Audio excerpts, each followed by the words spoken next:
আব্দুস সুবহান উচ্চ বিদ্যালয়ের এসএসসি পরীক্ষা কর্তৃক আয়োজিত আজকের এই মিলাদ ও দোয়া মাহফিলের সম্মানিত সভাপতি উপস্থিত আছেন, অত্র বিদ্যাপীঠের ভারপ্রাপ্ত অধ্যক্ষ জনাব মুখলিসুর রহমান সাহেব, উপস্থিত শিক্ষক শিক্ষিকা মন্ডলী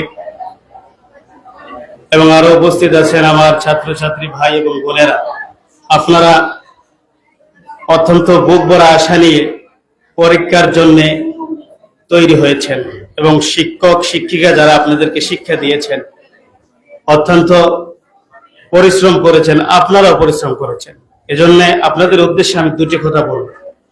শুনতে রাজি আছেন তো? ইনশাআল্লাহ দুটি কথাই বলবো, বেশি বলবো না যেহেতু সময় সংকীর্ণ। আরবিতে একটা প্রবাদ বাক্য আছে, শরফুন নাসে বিল ইলমে ওয়াল আদাবে লা বিল মালে ওয়ান নাসবে। শরফুন নাসে বিল ইলমে, মানুষ সম্মানিত হয় জ্ঞানের দ্বারা, শিক্ষার দ্বারা। আপনারা সেই শিক্ষা অর্জন করছেন এবং তার পাশাপাশি যেটা রাখতে হয় সেটা হচ্ছে আদব, ওয়াল আদাবে লা বিল মালে ওয়ান নাসবে।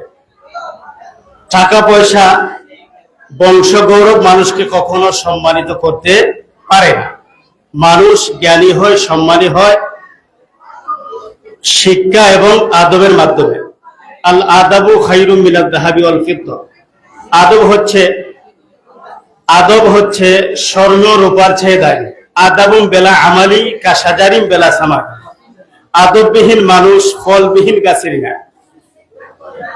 সংক্ষিপ্ত আকারে একটা গঠন আপনাদের সামনে আমি তুলে ধরছি। ইমাম শাফি রাহিমাহুল্লাহ, তিনি মাযহাবের একজন ইমাম, শাফি মাযহাবের ইমাম যিনি, তিনি 2 বছর পড়াশোনা করেছেন।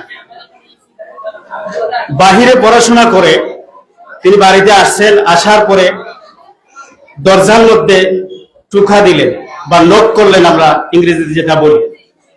নক করার পরে ভিতর থেকে আওয়াজ আসলো, কে তুমি? ইমাম শাফি বললেন, মা, আমি তোমার ইদ্রিস আর শাফি, আমি চলে এসেছি, পড়াশোনা আমার শেষ হয়েছে। ইমাম শাফির মা বললেন, তুমি 2 বছরের পড়াশোনা শেষ করে এসেছো, দরজা খোলার আগে আমাকে বলো যে তুমি কি শিখে এসেছো। বলিন আল্লাহু আকবার। হযরত ইমাম ইদ্রিস আর শাফি বললেন, মা, আমি কোরআনের জ্ঞান শিখেছি, হাদিসের জ্ঞান শিখেছি, ইজমা কিয়াস শিখেছি, ফিকহ পড়েছি। ইমাম শাফির মা ভিতর থেকে বললেন, তোমার শিক্ষা হয় নাই, তোমার শিক্ষকের কাছে আবার যাও। ইমাম শাফি ওনার উস্তাদের কাছে গেলেন। ওনার উস্তাদ হলেন ইমাম মালিক রাহমাতুল্লাহ আলাইহি। তিনিও মাযহাবের ইমাম, মালিকি মাযহাবের ইমাম, আমরা সবাই জানি। ইমাম শাফি হযরতের ইমাম মালিককে বললেন, উস্তাদ জি, হুজুর আপনার কাছে এসেছি, 2 বছর পরে আমার পড়াশোনা শেষ হলো। শেষ হওয়ার পরে আমি বাড়িতে গেলাম, দরজার মাঝে টোকা দিলাম, আঘাত করলাম, নক করলাম। ভেতর থেকে আমার মা বললেন, কে তুমি? আমি বললাম, মা, আপনার শাফি, আমি চলে এসেছি। আমার মা বললেন, দরজা খুলেন নাই। বললেন, বাবা, পড়াশোনা শেষ করে এসেছো, কি শিখে এসেছো আমাকে একটু বলো। তিনি দরজা খুলেন না।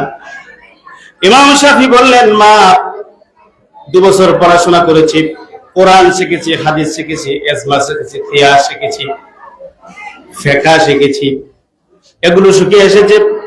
আমার মা বললেন, হয় নাই, শিক্ষা তুমি গ্রহণ করতে পারো নাই। ইমাম মালিক রাহমাতুল্লাহ আলাইহি বললেন, শাফি, তোমার মা সঠিক কথা বলেছেন। কোরআন শিখেছো, হাদিস শিখেছো, ইজমা শিখেছো, কিয়াস শিখেছো, ফিকহ শিখেছো। তোমার মা বলেছেন তোমার শিক্ষা হয় নাই। এবার তুমি বাড়িতে যাও, যখন তোমার মা আপনাকে জিজ্ঞাসা করবেন, সর্বপ্রথম বলবা আমি আদব শিখেছি। সুবহানাল্লাহ। ইমাম শাফি বাড়িতে চলে আসলেন। আসার পরে দরজার ভিতরে আঘাত করলেন। যখন টোকা দিলেন, সাথে সাথে ইমাম শাফির মা বললেন, কে তুমি? বলল, মা, আমি চলে এসেছি। ইমাম শাফি বললেন, মা, উস্তাদ জি আমাকে একটা শিক্ষা দিয়েছেন, আমি সেটা শিখে এসেছি। ইমাম শাফির মা বললেন, কি শিখে এসেছো? বলতেছে মা, আমি আমার ওস্তাদের কাছে তোমার এই কথাগুলো বললাম, কোরআন শিখলাম, হাদিস শিখলাম, ইজমা শিখলাম, কিয়াস শিখলাম, ফিকহ শিখলাম, কিন্তু আমার মা বললেন আমার শিক্ষা হয় নাই। এবার আপনি যদি আমাকে জিজ্ঞাসা করেন, করতে পারেন কি শিখে এসেছি। ইমাম শাফির মা বললেন তুমি কি শিখে এসেছো? ইমাম শাফির মা বলার সাথে সাথে হযরত ইদ্রিস আশ-শাফি জবাব দিলেন, মা আমি আদব শিক্ষা করে এসেছি। সুবহানাল্লাহ। তখন ওনার মা বললেন যে বাবা এখন তোমার শিক্ষা হয়েছে, এজন্য আদাবুম বিলা আমালি কাশাজারিম বিলা সামারি, আদববিহীন মানুষ ফলবিহীন গাছে না। আজকে আপনারা বুক ভরা আশা নিয়ে এসেছেন, এই অত্র প্রতিষ্ঠানের সুনামের জন্য আপনারা পরীক্ষা দিচ্ছেন। এটা যে অত্র প্রতিষ্ঠানের সুনাম হবে না, এটা আপনাদের জীবনের একটা প্রথম অধ্যায়। এই অধ্যায় যদি আপনি ভালো রেজাল্ট করেন তাহলে দেখবেন ইন্টারে ভালো রেজাল্ট হবে। এজন্য অধ্যাবসায় দরকার। আপনারা বাড়িতে বসে বসে যেদিন যে সাবজেক্ট আছে এটাকে ভালোভাবে পড়াশোনা করবেন এবং পরীক্ষার হলে যাইয়া রব্বি জিদনি ইলমা এই দোয়াটা পড়বেন। প্রত্যেকদিন পড়তে বসার আগে নামাজ পড়ে হিন্দু সম্প্রদায় যারা আছেন আপনারা আপনাদের শাস্ত্র অনুযায়ী পড়াশোনা করবেন, যেমনি ভাবে আপনাদের ধর্ম অনুযায়ী আছে এটাও আমল করতে পারেন, কোনো অসুবিধা নাই। রব্বি জিদনি ইলমা, রব্বি ইয়াসসির ওয়ালা তুয়াসসির ওয়া তাম্মিম বিল খাইর। এবং এর আগে দুরূদ শরীফ পড়বেন। আরেকটা দোয়া আছে, ইমাম আবু হানিফাকে জিজ্ঞাসা করা হয়েছিল আপনি এত ইলম কিভাবে শিখলেন? তিনি বলেছিলেন যে আমি আমার উস্তাদদেরকে বেশি প্রশ্ন করতাম আর একটা দোয়া আমি বেশি পড়তাম, আল্লাহুম্মা ইন্না নাস্তাঈনুকা আলা তাআতিকা, এই দোয়াটা পড়তাম। এজন্য আল্লাহ পাক আমার স্মরণ শক্তি বৃদ্ধি করে দিয়েছেন, সহজে আমার মুখস্থ হয়ে যায়। এজন্য সুবহানাকা লা ইলমা লানা ইল্লা মা আল্লামতানা ইন্নাকা আনতাল আলিমুল হাকীম, এই কথাগুলো বলবেন। কোরআনুল কারীমের আয়াত রব্বি জিদনি ইলমা, সারা পড়া লাগবে না, রব্বি জিদনি ইলমা এটা পড়বেন। এবং পরীক্ষার হলে যাইয়া ইয়া আজিজু এগুলো পড়বেন। পড়ার সাথে সাথে দেখবেন যখন প্রশ্ন হাতে পাবেন, প্রশ্ন হাতে পাওয়ার পরে মনে মনে দুরূদ শরীফ পড়বেন, এরপরে ইয়া আজিজু প্রত্যেক প্রশ্নের পূর্বে এগুলা পড়বেন। এবং ঘুম থেকে ওঠার পরে যখন পড়তে বসবেন নামাজ আদায় করে ইয়া আজিজু 300 বার করে পড়বেন। ইনশাআল্লাহ আল্লাহ পাক জেন শক্তি বাড়াইয়ে দিবেন, স্মরণ শক্তি বৃদ্ধি করে দিবেন।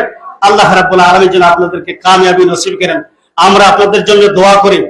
আপনারা জাতির সম্পদ, এখান থেকে হয়তো কেউ ডক্টরেট ডিগ্রি অর্জন করবে, কেউ ইঞ্জিনিয়ার হবে, কেউ দেশের একজন কর্মকর্তা হবে। আল্লাহ পাক যেন আপনাদেরকে তেমনি ভাবে কবুল করেন। আমরা সবাই বলে আমিন, আর জোরে বলে আমিন। এই বলে আমার বক্তব্য শেষ করছি, আপনাদের উজ্জ্বল ভবিষ্যৎ কামনা করে। আসসালামু আলাইকুম ওয়া রাহমাতুল্লাহি ওয়া বারাকাতুহু। ধন্যবাদ। হবিপুর পশ্চিমবঙ্গ জামে মসজিদের ইমাম ও খতিব হাফিজ মুফতি মাওলানা আলামী সাহেবকে গুরুত্বপূর্ণ নসিহত পেশ করার জন্য সম্মানিত উপস্থিতি।